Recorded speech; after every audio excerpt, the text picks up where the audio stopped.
This week was one of the worst weeks for the Trump administration to date, and it's really not surprising. We're seeing increased pressure on the Trump Pentagon regarding possible war crimes in the Southern Caribbean. We see a president who is freaking out because he's being compared to, quote, sleepy Joe Biden and doesn't want the public talking about the fact that he seemingly can't stay awake during a cabinet meeting or a peace summit between Rwanda and the Congo. And that's just the beginning. The White House is in crisis over affordability. Prices are simply not coming down, and Trump voters are blaming the president at increased rates. And while I spoke to Jessica Tarlov, who appears on Fox News regularly, she fights Fox News hosts all the time. I want you to watch this conversation between me and Jess. But before you do, make sure to like, comment, share, and subscribe. And let me know what you think. See you soon. Welcome to Raging Moderates. I'm Jessica Tarlov. It's Friday, so Aaron Parnas is here with me. And woo and for sure, but double woo. Forbes 30 under 30, Aaron Parnas. Congratulations. Thank you. It's been a fun week. Yeah? Like actually? Yeah. People see it, right? Well, yeah, I mean, that was fun, but it's also December. And if I tell everyone if I ever ran for office, my first bill would be to give December off to everyone. Kidding, not kidding. So I kind of live and embody that and relax in December. Okay. I like it. You know, Scott does Scott-free August. Yeah. So you're working up to it. Yeah, essentially. Okay. I mean, we all are. We're not at Scott level. Well, congratulations. It was very cool. I was psyched when I saw that you got in. And Ed Elson, Prof Newmarket's host, also got in. All the babies. Oh, that's exciting. Yeah. Pleased to know all you young superstars. I want to talk about politics, though, obviously. Really, really bad week for Pete Hegseth. I might be even underestimating how terrible it is. We now have confirmation from the Pentagon's IG report that the defense secretary was basically live blogging a military strike in a Signal group chat. Can you talk us through what was in the IG report, the responses we've heard so far? It seems like there were literal timestamps of when the bombs were going to be dropped. And does that level of specificity mean anything is going to come from it, or is this just going to get washed into the general deluge? Yeah, so I'm a nerd, and I actually read all that's why you're 84 here. pages. Because you're a Forbes 30 under 30 nerd. No, I mean, yeah, I'm a nerd. But I read all 84 pages. The top lines, the biggest takeaways for me are a few things. The first is that Pete Hegseth actively put American troops in danger. That's what the IG found by essentially revealing classified information on this unsecured network, which is Signal.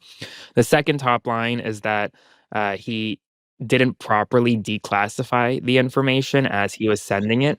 So the IG finds that being that he's the Secretary of Defense, he has the power to declassify information kind of in real time, just like the president does. If they want to declassify something, they can, just given their position. But Pete Hegseth didn't do that in a proper way. And in fact, he sent this on his personal phone, on a personal network. It wasn't secure at all. It wasn't properly declassified. So that's the second thing. The third thing is Pete Hegseth didn't really cooperate with the investigation.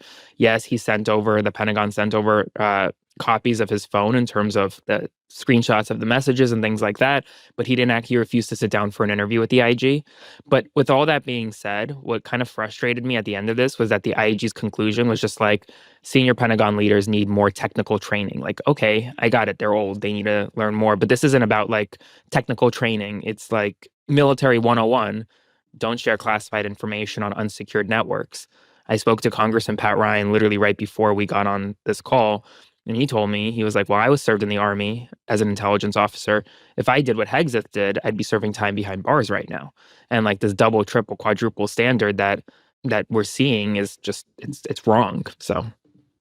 Yeah, I mean, on top of it, and the Signal chat scandal seems so long ago, considering what we've gone through since then. I mean, part of the problem as well is how many people were on this chat, over 20 people, including obviously Jeffrey Goldberg, the editor of The Atlantic, who was invited into it by mistake by Mike Waltz, who also served and should have known better. I mean, Mike is now the ambassador to the UN instead of being the national security advisor. So they're, I guess, a head to proverbially roll, but he still has a great job, and no one is serving time for any of this. So I guess your expectation is that it'll turn into a nothing burger for President Trump? I mean, I think it's by definition, a high crime and a misdemeanor, right? It is. It's sharing classified information on an unclassified server is an illegal act. And Pat Ryan kind of admitted to that when I was talking to him. It is a high crime and misdemeanor. It is an impeachable offense by definition. And so I think that if and when Democrats take the House in next year, one of their first responsibilities, assuming Hegseth is still in office, which I don't know if he will be, I actually don't think he will be, it would be to, in my opinion, conduct a full-throated investigation and potentially impeach Hegseth. I mean, that has to be done at this point, purely on Signalgate. And I'm not even talking about the boat strikes, because that's a whole other situation. But based on Signalgate, the definition of a high crime and misdemeanor, in a lot of ways, based on legal analysis and past impeachments, is a crime, and Hegseth committed a crime based on what the IG found. So it's kind of black and white to me. I'm sure you guys have been devouring Forbes 30 under 30, so you know that Aaron Parnas is part of the action, and it's not his first stop. He's been on many stops, but he's here on Raging Moderates, which is exciting. Subscribe to our YouTube channel to get more Aaron. Oh, he's everywhere also. But anyway, subscribe to the YouTube channel. And you already teased the next topic, which is the Caribbean boat strikes. Admiral Bradley, who widely respected by those on the right and on the left, appears to be a bit of the fall guy for what happened. He was briefing both the House and the Senate. Little plug, check out my conversation with the top Democrat on the Intel Committee, Jim Himes, on our YouTube channel, whose takeaway was that it was one of the more disturbing things that he's heard and seen. There's only video footage of the first strike, not the second, that took out the two survivors from the first round. Can you give me your top line thoughts on what we know, I guess, from Bradley's testimony and where you think it goes from here? So we don't know much still, but what we do know, Haim said it, like you said, it's one of the most disturbing things he's seen in public service. I think, truth be told, the White House and Hegseth made a major mistake by kind of throwing Bradley under the bus here. You think? Because I think Bradley, if anyone knows this person, he has served the United States military with distinction, served for a long time. This is not like some disgruntled officer. This is someone who's been there for a long time and has a lot of honor and respect.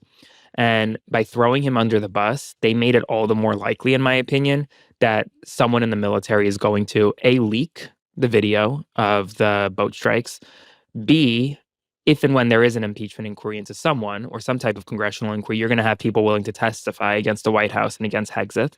Remember, these military service officers, they have loyalty to the Constitution. They don't have loyalty to Pete Hegseth or Donald Trump. They have loyalty to the Constitution and the oath that they swear to. So I think by throwing one of their kind of career military service members under the bus like this, it's going to make it all much worse for Hegseth, all much worse for Trump.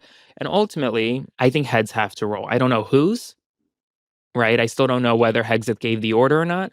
But to me, I don't know what's worse. Hegseth giving the order to kill everyone or to conduct the second strike, or Hegseth not knowing that right under him on the first day of these strikes, this happened.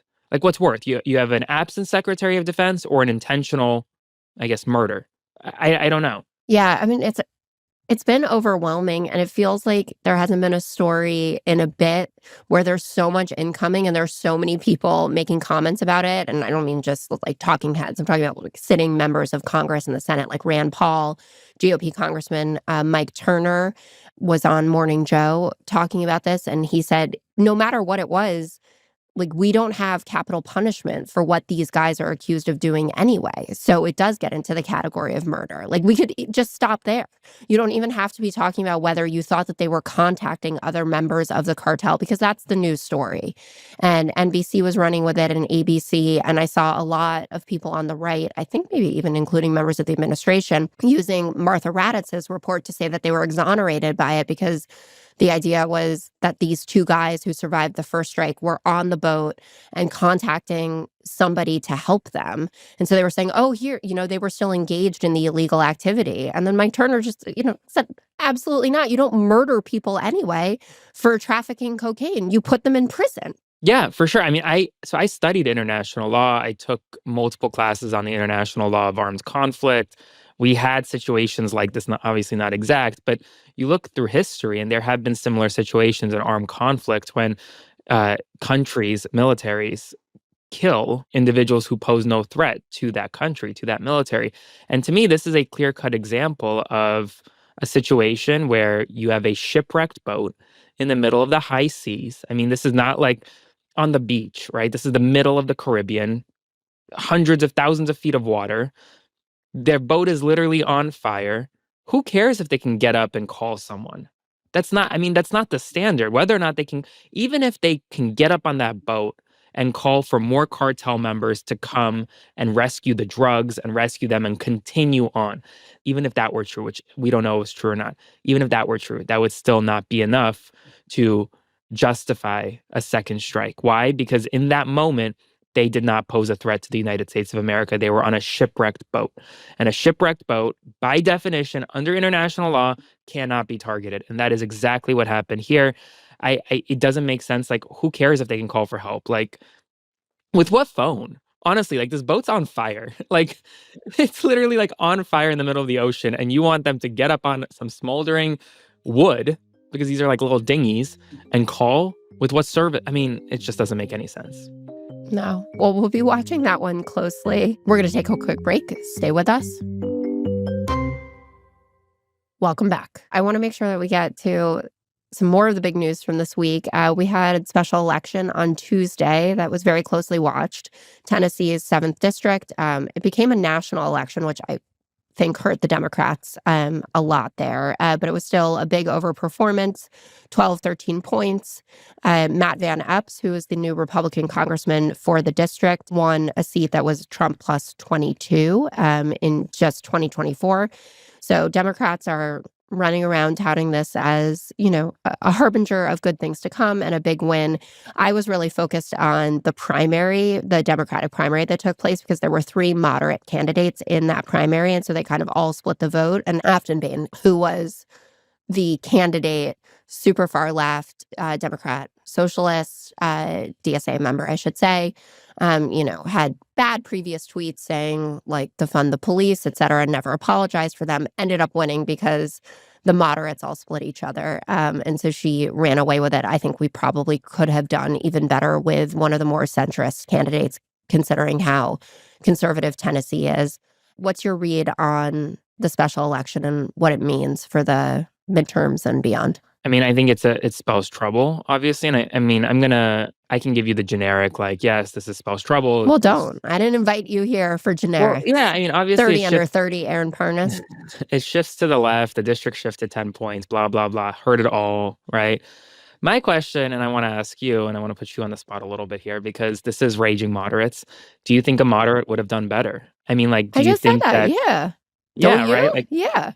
I do. I mean, I think that, listen, Afton Bain, I interviewed her. I thought she was a great person. I don't know that she was the best candidate in the race for the district, right? Like, she got attacked for hating country music, for attacking Nashville, and then the whole defund the police, the bachelorettes, but also like the defund the police issue. I mean, you can, when you say something that you may not fully believe anymore, or say something that's not fully politically advantageous, you could say like, hey, I don't believe that fully anymore. Like, we're going to walk that back. To win in a district like this, I don't know. I don't. I think it also is a major sign for the midterms that you got to run good candidates everywhere. You can't just run a candidate and expect to win. And I think that when you're looking at it, like races, like for example, Wisconsin's 3rd, which I talk about all the time, Afton Bain running in Wisconsin's 3rd against Derek Van Orden would lose by 20 points. But you have a great candidate actually right now for Democrats in Rebecca Cook, who's lived there, who's dairy, like worked on a farm, like family farm, all that, and like has the endorsement of Bernie Sanders and like Ezra Klein, like the center and the left. That's who you need running nationwide, in my opinion. Yeah, I agree with you. I mean, the candidate equality is going to be the name of the game, and it has been always consistently. I like that the Democrats are trying to kind of rehash the 2018 camo wave, a lot of military recruits, which I think is a very good look for my party. But I totally agree with you. I think also the nationalization of the race really hurt her. And I don't want to be in a position where high turnout means Democrats do worse, because that's what happened in 2024, right? Like if less people had voted, Democrats would have done better, which is a bummer because you want the most people possible to exercise their constitutional rights. And you also want to be the party that the majority of people want to support. So in agreement there, when she said on election night, she was on CNN, Aftonbane, and said, yeah, no, I'm definitely thinking about running again. I was like, maybe not in this particular district, but there are going to be DSA members that are running in primaries all over the country. One just announced for the DC mayor, since Muriel Bowser isn't going to run again. And, people have to win primaries, but also have to be strategic and smart about it. Like if there are three people who basically have the same platform in the race, somebody has to go and consolidate. Yeah, I agree. I mean, I will also say, like, if Afton runs again in this district, okay, that's fine. Like, she can run. This is not a district that Democrats will win in 2026. Even if she won last night or 2 nights ago, we wouldn't have won it in 2026. It's not a district that in a regular election cycle would go blue, and there shouldn't be any hope that it would. The only opportunity that Democrats had to flip this was because it was a special election in a anti-Trump kind of environment. Heading into 2026, it's not going to be a special election. It's going to be a general midterm. Very anti-Trump, sure, but it's not going to be the same kind of headwinds that we saw.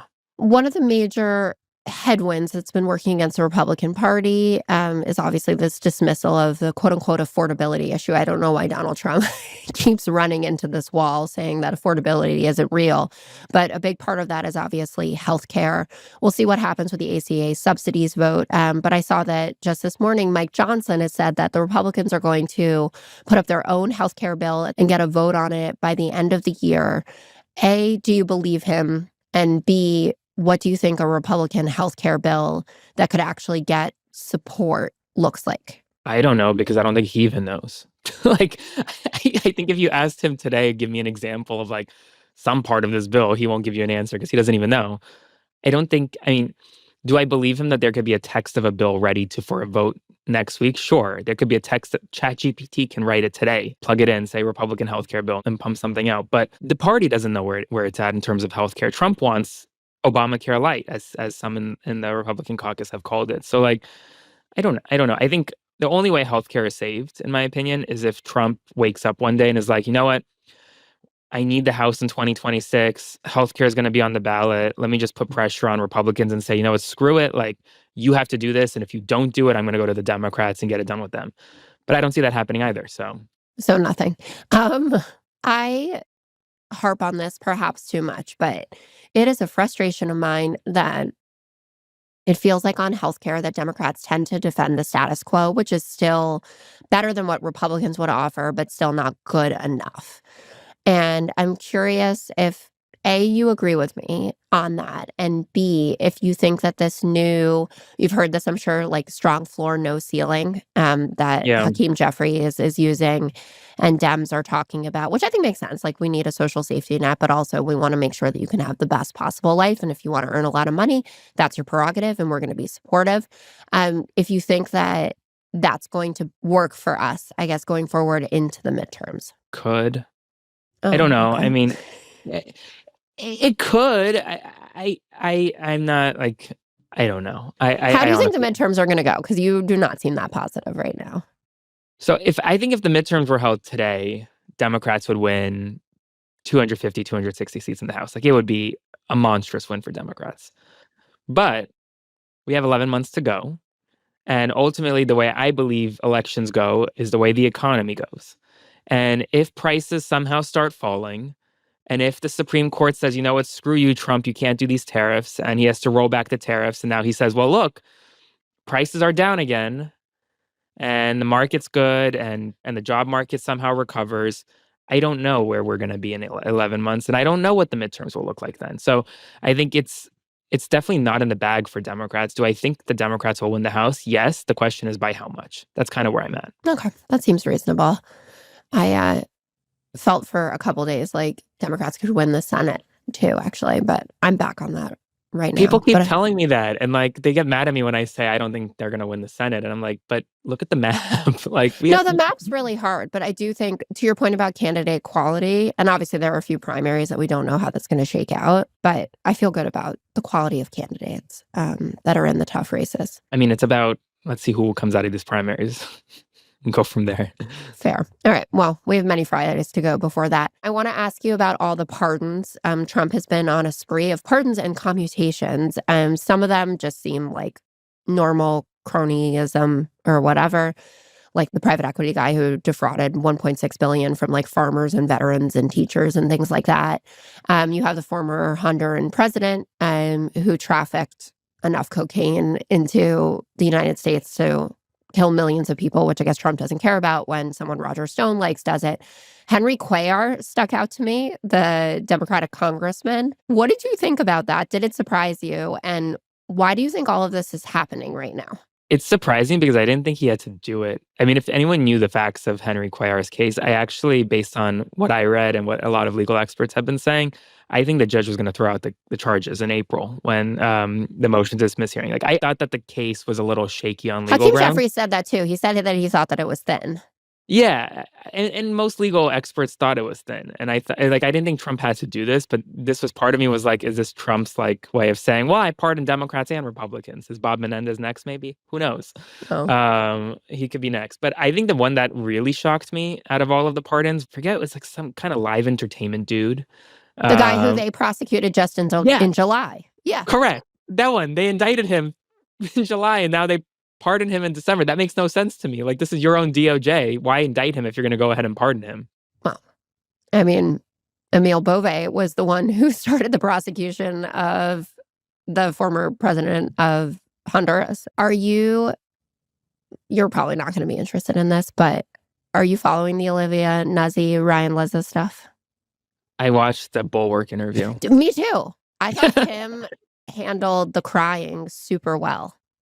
Like, I always want to show it to my husband to be like, this is what how you should behave when I'm crying. Maybe I'll show it to my wife and be like, this is how I will behave. Yeah, you should do that. It's such an odd story. Well, it's an odd story, but I appreciate that everyone is focusing on what I think is the most important part of it, which is the issue of journalistic ethics, which we've all been bemoaning, that nobody cares anymore. And obviously she went beyond the normal pale, right? Like having affairs with people that you're covering. I mean, reading the strategy memo that she created for RFK Jr., where she was advising him on how to win an election while writing, I would say, the definitive article about Joe Biden that ended up sinking his campaign in the post-debate world. Do you think that this will matter in any way, or it's just something we're paying attention to for 20 minutes? It's the most DC insider thing like that I've seen in a long time. This is not going to matter to anyone. I mean, I think you ask 100 Americans who Olivia Nuzzi is, maybe one will say they know her. And like, I mean, like, this is not... that's why I was even surprised Tim interviewed her. I didn't think that like it was even worth platforming her in any respect. But alas. Okay. Well, I hope that it does make people think about the way that our media works at this particular moment and how everything is driven by clickbait. And we saw rage bait, obviously, is the word of the year from the Oxford Dictionary. And I feel like this is like a really endemic problem, that something like this could happen. And then also that you still get a Simon & Schuster deal, though it seems like the book isn't selling particularly well. But who knows? Yeah. I was in JFK. It was number 9, allegedly, on the bestseller list. But then I think it was just on the wrong shelf. But either way, and I don't want to give bad juju because I have a book coming out next year and I'm really nervous about it. So I don't want to talk badly about anyone's book. It's going to do great. It's going to do amazing. All right. What's one thing that makes you rage? One thing we should all calm down about? One thing that makes me rage, AI. AI is making me rage lately because I was scrolling on TikTok the other day and I saw a video that looked like Anderson Cooper talking, but it was actually my voice and my like video just with Anderson Cooper's face on it. And it was like AI generated. And that makes me rage because people are getting, and then also at the same time, like I saw another video of me speaking French fluently. Well, was that exciting though? Do you speak French? No, I don't speak French at all. It was interesting. But it makes me rage because people don't really realize that they're getting so much misinformation out there. And then one thing that everyone should calm down about is working during the holidays. Oh, like it's not that bad? Or No, people should just get the time off? get the time off. Right. Well, December is Aaron Parnas's Fair month enough. off. Correct. Yeah. Exactly. Well, I'm thrilled that you still spent a few minutes with me during your time off. It was great to see you, and Likewise. I'll talk to you next week.